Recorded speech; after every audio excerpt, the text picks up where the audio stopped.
ఓం శ్రీ పరబ్రహ్మణే నమః. ఓం శ్రీ మహాగణాధిపతయే నమః. ఓం శ్రీ మహాసరస్వత్యై నమః. శ్రీ గురుభ్యో నమః. హరి ఓం. శ్రీ విఘ్నేశమిభాభాస్యం సేవకాభీష్టదాయకం ఏకదంత ఉమాపుత్రం నమామి గణనాయకం. శరదిందు వికాసమందహాసాం స్ఫురదిందీవరలోచనాభిరామాం అరవింద సమాన సుందరాస్యాం అరవిందాసన సుందరీముపాసే. నారాయణ సమారంభాం వ్యాసశంకర మధ్యమాం అస్మదాచార్య పర్యంతాం వందే గురు పరంపరాం.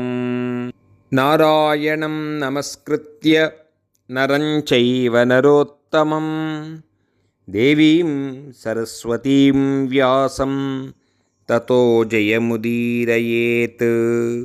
ఎవరి యొక్క దివ్యమైన నామస్మరణ చేత సంసార బంధనములన్నీ కూడా తొలగిపోయి జన్మబంధనములన్నీ కూడా విడివడిపోయి మోక్షమార్గమును సంప్రాప్తించేటటువంటి లోకేశ్వరుడు, విశ్వేశ్వరుడు, విశ్వమునకు అతీతముగా ఉండేటటువంటి ప్రభు అయిన శ్రీమన్ మహావిష్ణువునకి నమస్కరిస్తూ ఈ పరమపుణ్యమైన వైశాఖ మాసములో మోక్షప్రాప్తికై విష్ణుదేవుని ఆరాధన చేస్తూ శ్రీమద్ అష్టాదశ పురాణాంతర్భూతంబగు శ్రీ స్కాంద పురాణాంతర్గత వైష్ణవ ఖండమునందు వైశాఖ మాహాత్మ్యమునందుని 3వ అధ్యాయాన్ని పురాణ పఠనం చేస్తూ ఉన్నాం. వైశాఖ మాసములో బ్రాహ్మణులకు ఇవ్వవలసిన దానములను గుర్చి అంబరీషునకు నారద మహర్షి వివరిస్తూ ఉన్నారు. బ్రాహ్మణులకే దానమివ్వుటలో ఒక విశేషమున్నది. దానము చేయువాడు తన పాపములని ధారపోస్తున్నాడు అని తెలుసుకొనవలెను. అయితే దానగ్రహీత బ్రాహ్మణుడే అయి ఎందుకు ఉండాలి అంటే, సర్వపాపములను గ్రహించి దానగ్రహీతగు బ్రాహ్మణుడు తన సంధ్యావందనాది మంత్ర అనుష్ఠాన కార్యక్రమముల చేత సర్వపాపములను పోగొట్టుకొను శక్తి అతనికి ఉంటుంది. కావున దానం బ్రాహ్మణులకే ఇవ్వవలెను, వారే అర్హులు. మిగిలిన వారు దానం తీసుకున్నట్లయితే వారి యొక్క స్వపాపములు మరియు దానము ఇచ్చినటువంటి వారి పాపములు అన్నీ కలిసి పాపకూపములలోనే మగ్గిపోవలసి ఉండు. ఆ జీవుడు స్వర్గలోక ప్రాప్తి పొందలేడు. బ్రాహ్మణ జాతిలో మానవునికి జన్మరాహిత్యమునకు అవకాశము ఉన్నది. ఈ వైశాఖ మాసములో బ్రాహ్మణునకు శయ్యాదానము, పరుపు, తలగడ దిండు, చాప, తాపమును చల్లార్చేటటువంటి వస్త్రదానము, శరీర వేడిమిని తగ్గించేటటువంటి కర్పూరము, చందనాదులను సమర్పించుట ద్వారా దానమునర్చిన వారి తాపత్రయములు విడుబడి మోక్షమును పొందును. వైశాఖమాస పుణ్యకాలమునందు చేయబడినటువంటి దానములు జన్మమృత్యు చక్రము నుంచి తప్పించి వైకుంఠ పదవిని పొందవచ్చు. ఓ రాజశ్రేష్ఠ అంబరీష అంటూ నారద మహర్షి తెలియచేస్తూ ఉన్నారు. దానమిచ్చిన వానిచే తెలిసియు తెలియకయు చేయబడిన యావత్ పాపములు అగ్నిహోత్రముచే హారతి కర్పూరము వలనే నాశనము పొందును. ప్రాతకాల స్నానముచే పుణ్యఫలము నొసగునట్టి వైశాఖమాసములో శయ్యాదానముతో పాటు పరుపు, తలగడ దిండు, చాప బ్రాహ్మణునికి దానము చేసినటువంటి వారు అతని వంశము వారును రోగములు మొదలగు బాధలను చెందక ఈ లోకమందే సమస్త సౌఖ్యము పొంది దీర్ఘాయువు, ఆరోగ్యమును, కీర్తి, ధైర్యములు మొదలగు వానిని పొందుతారు.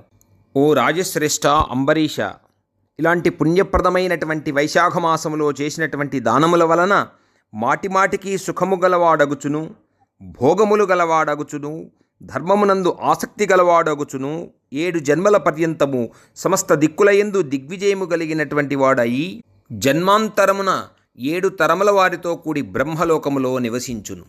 సూర్యుడు మేషరాశియందు ఉండగా కర్పూర సహితమైన తాంబూలము సర్వ దుఃఖములను పోగొట్టుకొని మోక్షము పొందును. అలాగే వివిధ రకములైనటువంటి పుష్పములు, పుష్పమాలలు, పద్మముల దండలు, అడవి మల్లెల పుష్పముల దండలు, మొగలి పుష్పముల యొక్క దండలు, మల్లె పుష్పముల యొక్క మాలికలు ఇచ్చుచున్నాడో అట్టివాడు విష్ణుమూర్తి యొక్క ఆజ్ఞ ప్రకారముగా మోక్షము పొందును. అలాగే తాపమును తగ్గించేటటువంటి చందనము, గోరోజనము, కస్తూరి లాంటి పరిమళ ద్రవ్యములు దానము చేయుట వలన తాపత్రయములను పోగొట్టుకొని ఉత్తమమగు బ్రహ్మానంద సౌఖ్యమును చెందును. ఓ అంబరీష మహారాజా, ఎవరు నీటితో కూడిన ఇసుక తిన్నెలు కలదియు చలివేంద్రముతో కూడినటువంటి మండపమును కట్టించునో అతనికి లోకమునకు ప్రభువగు రాజయోగము సిద్ధించును. ప్రజలు సంచరించేటటువంటి మార్గమునందు చెట్లు నాటించుటయు, చెరువులను త్రవ్వించుటయు, బావులు త్రవ్వించుటయు, మండపము కట్టించుటయు మొదలగు కార్యమునెవ్వడు చేయుచున్నాడో అట్టి ధర్మాత్మునకు పుత్రులతో పనిలేకయే సద్గతులు కలుగుతాయి. అనేక జన్మ పరంపరల చేత లభ్యమైనటువంటి ఈ మానవ జన్మ సార్థకత అయ్యేటటువంటి విధంగా పుణ్యప్రదమైన వైశాఖ మాసములో సత్కర్మలని, సద్ధర్మములని ఆచరణ చేసి కీర్తిని, ధైర్యమును, సంపత్తును నిశ్చయముగా పొందుతారు. మనుష్యులకు జ్ఞానము అధికము. పాపపుణ్య వివేకము లేని పశువులు, పక్షులు, మృగములు, చెట్లు మొదలగునవి ఊర్ధ్వలోకములు సద్గతులు సుఖమును పొందలేవు. ఈ వైశాఖ మాసములో ఎవ్వరు మజ్జిగ, పెరుగు, తాంబూల దానము చేసినవారు రోగము లేనివారగుదురు. ఆయుర్వృద్ధి కలిగి సమస్త సౌఖ్యములని పొంది మోక్షము పొందును. విష్ణుమూర్తికి ప్రీతికరమైనటువంటి వైశాఖ మాసమునందు శ్రేష్టమైన బియ్యమును, బెల్లమును, చెరుకు గడను, పానకమును ఇచ్చిన ఎడల సమస్త పాపముల వలన విడువబడి విష్ణుమూర్తి యందు ఐక్యమగును.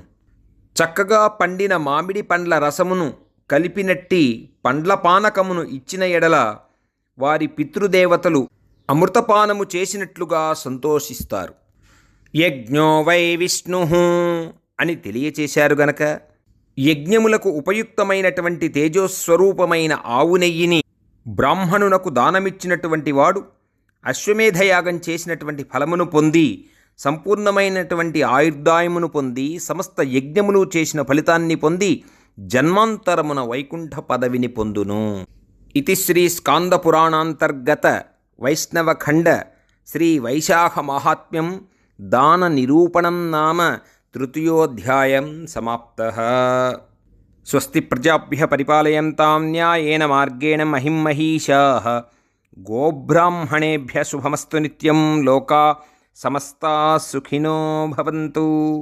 కాలే వర్షతు పర్జన్యః పృథివీ సస్యశాలినీ. దేశోऽयं క్షోభరహితో బ్రాహ్మణాः సంతు నిర్భయాः. అపుత్రాः పుత్రిణः సంతు పుత్రిణः సంతు పౌత్రిణः. అధనాः సధనాः సంతు జీవంతు శరదాం శతం. ఓం సర్వే జనాః సుఖినో భవంతు. అసతో మా సద్గమయ, తమసో మా జ్యోతిర్గమయ, మృత్యోర్మా అమృతంగమయ. ఓం శాంతి శాంతి శాంతి.